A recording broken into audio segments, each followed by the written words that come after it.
You're tuned in to Agriculture Today, and we start our Friday show with a grain market update. And as always, we're joined by K State grain economist Dan O'Brien. Dan, thanks for joining us today. Thank you, Shelby. Dan, what are we seeing for futures for the grain market? Well, we're in a time of oh, I wouldn't say we're languishing, but we are trying to figure out the direction of the markets. It does seem that when you look at futures closes yesterday here, 448 and three quarters for July corn, Dees 471, soybeans 1209 and three quarters November, the harvest contract 1190, and wheat 709, the July contract for hard red winter 709 and a half, and then first post harvest contract 723 and a half. Also, really, you don't see movement uh, that indicates a lot of worry in the futures market. In fact, what you do see would be a move in corn, for instance, to where we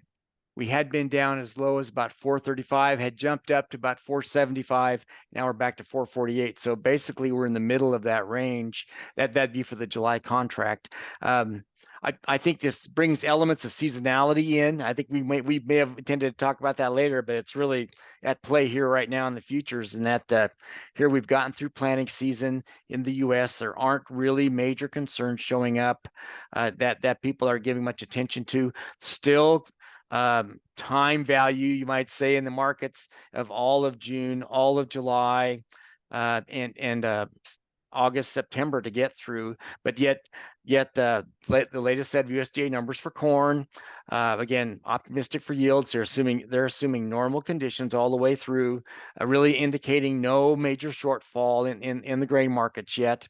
And anything that, and I would say a shortfall would be something below 2 billion bushels ending carry out.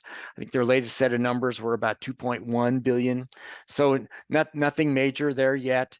And for soybeans, pretty similar situation. Not really any major worries at this point domestically. Again, but the planting time windows for soybeans are still mainly out in front of us. Although when you look at some of the most recent USDA numbers for planting progress, it does show that we're 68% planted, 63% being the last 5-year average. So they're in isolated pockets. We've had too much moisture or whatever, but overall, the market looks at planting progress for corn and soybeans and says, well, nothing there to worry about yet. And because of that, we have kind of what I'd call this moderation of prices. Did want to get back to, I'd mentioned soybeans here. We traded up as high in the last couple of weeks of about 1255 or so for the July contract. Closed yesterday at 1209 and three quarters. So had been as low earlier on as like 1140 thereabouts. So again, both corn and soybeans not really expressing any major weather production worries yet. We we still have questions that continue in terms of South America. You've got a report that came out for soybeans yesterday that the flooding in the Rio Grande del Sul area probably will result in about 5 million metric tons less soybeans. So that's enough to have some impact on the availability of soybeans for export and world ending stocks. Yet that's probably more of a backloaded issue on the markets than a front-loaded one, in that still will have a glutted harvest coming out of there. And frankly, you see some of that change now in that anticipation of availability in the weekly exports now for soybeans that are coming out, that the U.S. is sending out. Where for the week ending May the 16th, they have a preliminary estimate about this would have been the USDA AMS Ag Marketing Service grains inspected for export figure, not the final Foreign Ag Service number, but the preliminary number of just under 8 million bushels exported. Need about 18 to meet the USDA's projection for this marketing year, and we had similar low numbers a week ago. So worries in the soybean market that what had been fairly brisk exports are now probably they may be slowing down in anticipation of what's coming out of South America. So you've got that going on, and again, on the subject of seasonality, for soybeans, whereas we're concerned about reproductive issues and really heat stress hitting corn in July during tasseling, for soybeans we look at flowering, etc. Typically more so during August for the bulk of U.S. soybeans, and all of that risk, if there is any, is still out in front of us, and still hold in the back of my mind anyway, projections of weather issues to transition from El Nino to La Nina projected to hit right during that same time frame. But the markets, obviously, when you look at that futures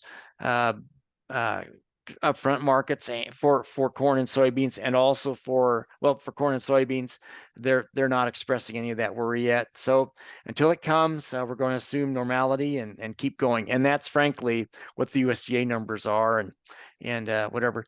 But I do need to mention on wheat, we have wheat futures had closed. For the weakness that we've seen, that we've kind of seen in other crops over the last week or so, when you saw wheat, at least in my thinking, not quite as weak as as the other commodities. And let's see if that holds up to scrutiny.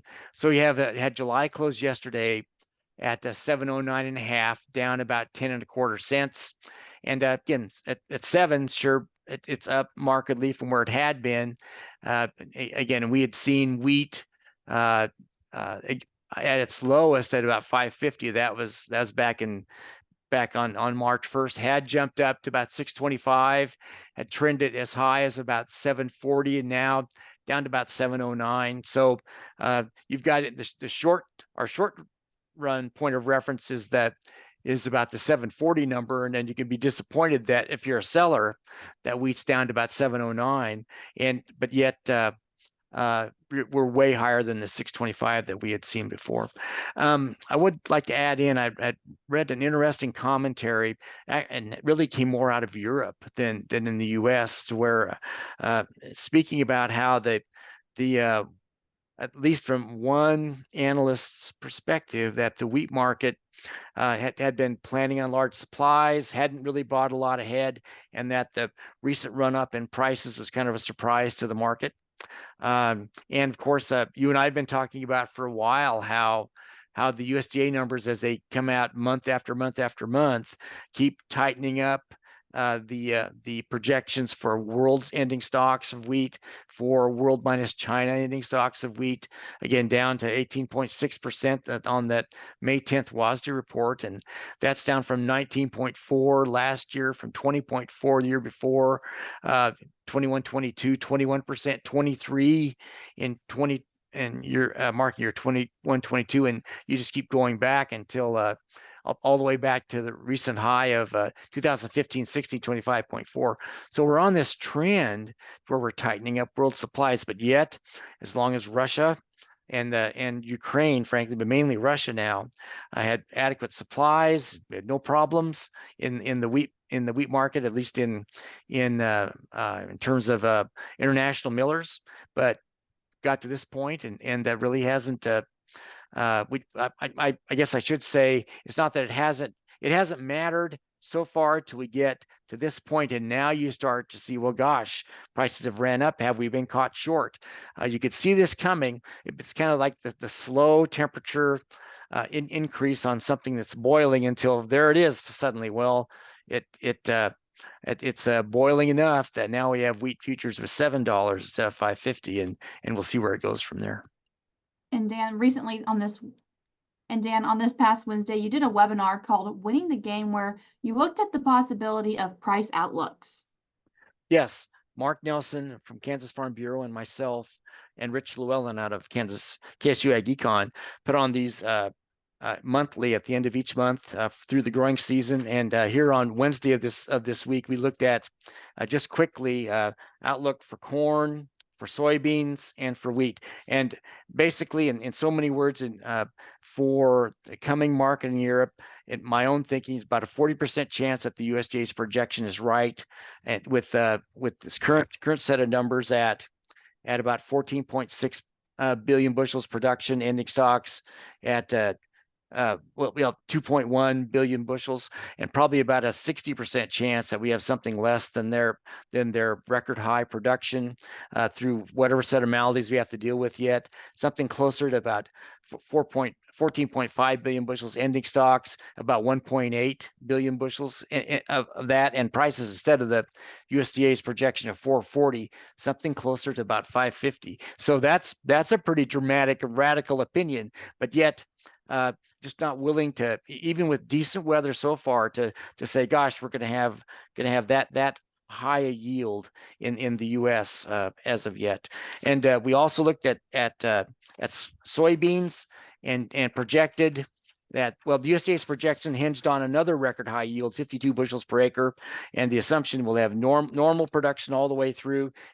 I plugged in 50, which is kind of an average of the last several years, and just 2 bushels per acre on the acres that we have, changed the ending stocks figure by about 150 million bushels, and the price projection from about USDA's projection 1120 up to about 1280, 1290. So again, that's also quite a different situation. Again, the idea being that there's probably about a 40% chance that the USDA is right, and 50% or more, 50, 60% that, hey, we still have a good yield, but not as high as that.